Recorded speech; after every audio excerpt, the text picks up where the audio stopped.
Oiê! Nesse vídeo nós vamos falar sobre a política no Aristóteles, né? Continuação do outro vídeo sobre ética, tá? Vamos lá.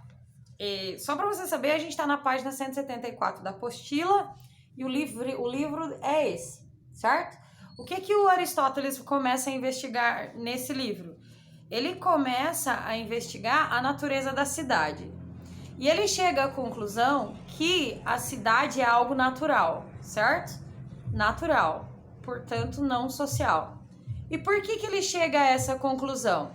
Essa conclusão aristotélica, ela está vinculada à natureza humana, porque a natureza humana, segundo Aristóteles, é de ser política. A natureza humana é política. Aristóteles chama o homem de zoon politikon. O que é isso? Animal político. E quais são os argumentos que fundamentam esse conceito de zoon politikon? O Aristóteles, ele diz que o ser humano, ele é obrigado a viver em sociedade. Porque quando nasce um bebê, por exemplo, ele é obrigado biologicamente, por condições biológicas e tudo, a viver no primeiro grupo. Qual que é o primeiro grupo? A família, certo? Mas a família, para subsistir, ela também precisa se atrelar a um grupo maior. Se você pensar uma única família sozinha, né? Há milhares e milhares de anos atrás, vivendo em condições selvagens, vamos dizer assim. Nós precisamos andar em bandos maiores, né? Bandos maiores. E quando a família se agrupa, vários grupos, nós chamamos de clãs, certo? Várias famílias, os clãs. E esses clãs agrupados dão origem à cidade. Então, se é da natureza do ser humano viver em grupo social, a cidade surge a partir dessa natureza humana. Logo, a cidade também é algo natural, certo? E a reflexão que segue do Aristóteles é sobre a escravidão. Qual é o questionamento que dá o pontapé inicial para essa investigação? Eles perguntam assim: o escravo está conforme a natureza para o qual a sua condição é justa e útil, ou a escravidão é uma violação da natureza? O Aristóteles chega à conclusão que a escravidão é algo natural. Aí quais são também, né, o que fundamenta essa afirmação?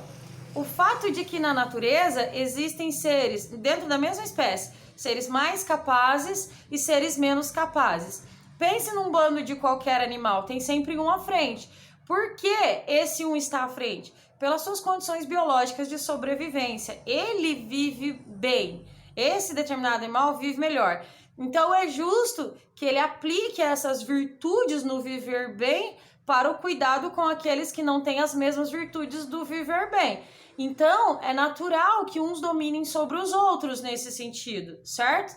E também vem de outra discussão que é a seguinte: para a política, que para o Aristóteles é a mais elevada das ciências, porque ela pensa no bem de todos, a política é a reflexão sobre o bem de todos,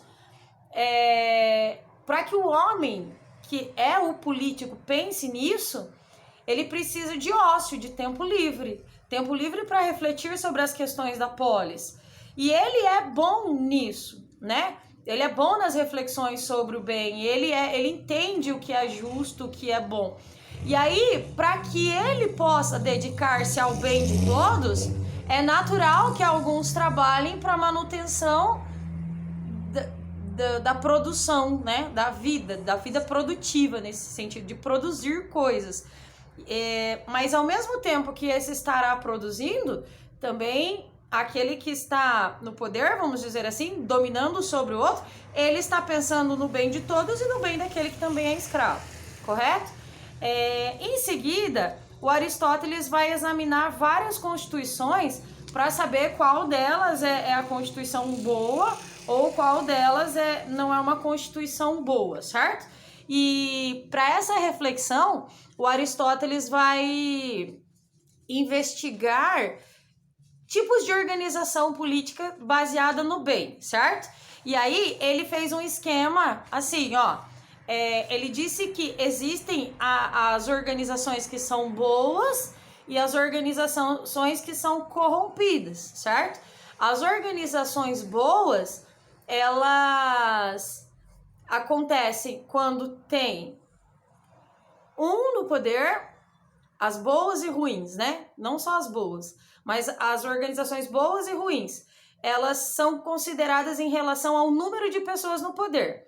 Pode ser que tenha um no poder, poucos no poder ou muitos no poder, certo?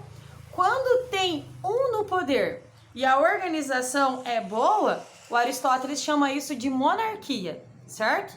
Quando tem um no poder e a organização é corrompida, a gente tem a tirania. Por quê? Lembra que eu disse que a finalidade da política é pensar no bem comum? Quando tem um no poder que pensa no bem comum, então nós temos aquilo que ele chamou de monarquia. Mas a tirania, o tirano, ele não pensa no bem comum, ele pensa no seu próprio bem, certo? Agora, na organização com poucos, quando nós temos poucos no poder e a Constituição é boa, a organização é boa, ele chamou de aristocracia, certo? São poucos os melhores no poder, mas pensando no bem comum. E quando a organização é corrompida, ou seja, não pensa no bem comum, nós temos uma forma de organização chamada de oligarquia, certo? Agora, quando tem todos no poder, mas pensando no bem, nós temos a politeia, ou um tipo de constituição, né? Mais ou menos isso que a gente tem aqui no Brasil. Por exemplo, você coloca lá, o povo dá o poder a uma pessoa para representá-lo, certo? E nós temos a democracia, que para ele é uma forma corrompida de governo. Por que é uma das formas corrompidas de governo?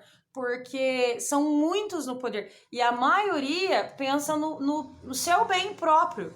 E ele cita o exemplo, eu não lembro em qual capítulo do livro, mas ele chega a citar que existem, por exemplo, você coloca as pessoas muito pobres no poder. Você tem que analisar o livro de acordo com a época, século 6 a.C., tá? Desculpa, século 4 a.C. Então você coloca os pobres no poder, que são a maioria, certo? Vamos pensar assim, eles vão trabalhar a organização política rumo ao bem deles, que é a maioria, mas e o restante? O resto também não vive na cidade? Entender? Mais ou menos nesse sentido. Então é isso. O Aristóteles, ele tem uma visão de política diferente, né, do Platão. A justiça para Aristóteles é aquele que entende do bem, e o bem do cidadão é o mesmo bem da cidade, né? E o que é o bem? É a felicidade. Lembra? Se você pegar lá no vídeo anterior, a gente vai ver que o bem, ele lembra que tem, né, finalidades. O bem último de todas as ações é a finalidade. Então, o bem último de todas as ações do governante deve ser justamente a felicidade, mas não a felicidade de a felicidade do todo, certo?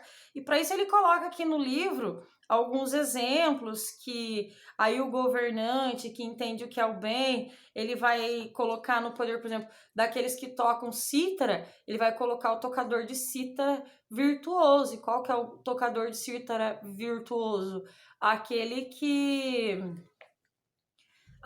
que alcançou a excelência em tocar cítara, né? E cabe à cidade dar todos os recursos possíveis para que o virtuoso alcance a excelência da sua virtude, sempre a partir ali do meio termo. E aí nós estamos com a ética e a política atreladas, certo? É isso. Eu espero que você esteja se cuidando aí, para que a gente possa voltar logo a nos vermos lá em sala de aula, certo? Beijo, fica bem, tá?